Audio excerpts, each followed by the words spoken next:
Ulu Öndər Heydər Əliyevin prioritet elan etdiyi əsas sahələrdən biri də ölkənin səhiyyə sisteminin təkmilləşdirilməsi idi.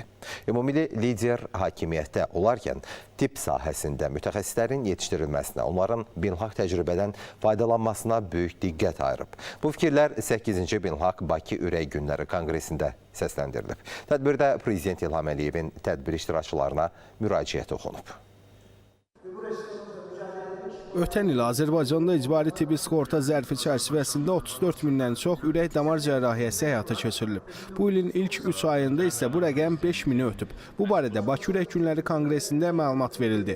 Ümumilli lider Heydər Əliyevin 100 illiyinə əsr olunan 8-ci Beynəlxalq Bakı Ürək Günləri Konqresində əvvəlcə Prezident İlham Əliyevin tədbir iştirakçılarına müraciəti oxundu. Tədbir daha sonra çıxışlarla davam etdi.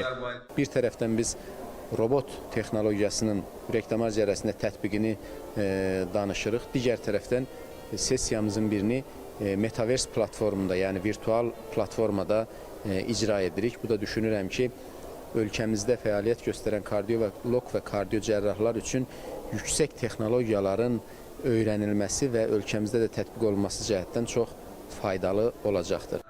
Sayca 8-ci olan bu dəfəki konqresdə 21-dən çox ölkədən 100-ə yaxın kardioloq və kardiocərrah iştirak edir. Vaxtilə Amerika Birləşmiş Ştatlarının Cleveland klinikasında Ulu Öndər Heydər Əliyevin həkimi olmuş məşhur kardioloq Professor Murad Tuzcu da konqres iştirakçıları arasındadır. Əliyevin bizim hastanelerimizi ziyaret ettiği zaman hep oradakilerin de Azerbaycan'da olmasını istediğini, Azerbaycan'ın insanların da iyi hekimler yetiştirmesi, onların hizmetinden faydalanmasını istediğini bilirim. Şimdi onun o zamanki hayalleri, düşünceleri gerçek olduğu için aziz hatırasını bu anlamda da anmış oluyoruz. Hər il dünyada kardiyolojik xəstəliklərdən 18 milyon ölüm faktı qeydə alınır. Bu cəhətdən kardiyolojik xəstəliklərlə mübarizədə beynəlxalq əməkdaşlığın inkişaf etdirilməsinə zərurət yaranıb. Konqresin keçirilməsinin əsas məqsədlərindən biri də bu sahə üzrə beynəlxalq səviyyədə təcrübə mübadiləsinin aparılmasıdır. Bu konqres təkcə regional deyil, həm də beynəlxalq müstəvidə də əhatəlidir. Burada müxtəlif ölkələrdən olan mütəxəssislər kardiologiyaya dair mühüm fikirlər səsləndirdilər. Ümidvaram ki, ürək-damar xəstəlikləri və onların cərrahiyyəsinə dair təcrübənin öyrənilməsi daha faydalı olacaq.